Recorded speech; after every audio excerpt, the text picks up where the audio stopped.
আসসালামু আলাইকুম রহমতুল্লাহি ওয়া বারাকাতুহু। আমার ভিডিওগুলো দেখতে থাকুন, দেখতে দেখতে ভালো লাগে, ভালোবাসা হয়ে যাবে ইনশাআল্লাহ। ঋণের চাপে নিজের বন্দুক দিয়ে ব্যবসায়ী আত্মহত্যা। আসুন বিস্তারিত দেখি। ঝিনাইদহের কোটচাঁদপুরে নিজের লাইসেন্স করা বন্দুক দিয়ে নজরুল ইসলাম নজু নামের এক ব্যবসায়ী আত্মহত্যার খবর পাওয়া গেছে। গতকাল সকালে উপজেলার সালেমপুর গ্রামে নিজ বাড়ি থেকে তার লাশ উদ্ধার করেছে পুলিশ। নজরুল ইসলাম ওই গ্রামের মৃত আব্দুর রহিম বিশ্বাসের ছেলে। তিনি দীর্ঘদিন ধরে কোটচাঁদপুর শহরে কাপড়ের ব্যবসা করে আসছিলেন। পুলিশ ও স্থানীয়রা জানান, সালমানপুর গ্রামে 2 তলা বাড়িতে স্ত্রী, ছেলে ও ছেলের বউকে নিয়ে বসবাস করতেন নজরুল।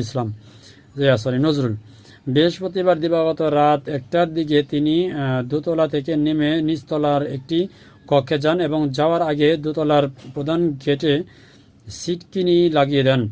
ভোরে নিজের লাইসেন্স করা বন্দুক দিয়ে মাথায় গুলি চালিয়ে আত্মহত্যা করেন। সকালে পরিবারের সদস্যরা বিষয়টি টের পেয়ে পুলিশকে খবর দেন। কি বলবো, আসলে এই ধরনের ঘটনা হচ্ছে কি, প্রাথমিকভাবে এরকম হয় যে নিজে আত্মহত্যা করছে। পরবর্তীতে এটার মানে আসল তথ্য বেরিয়ে আসে, অন্য কেউ হত্যা করছে নাকি নিজে আত্মহত্যা করছে।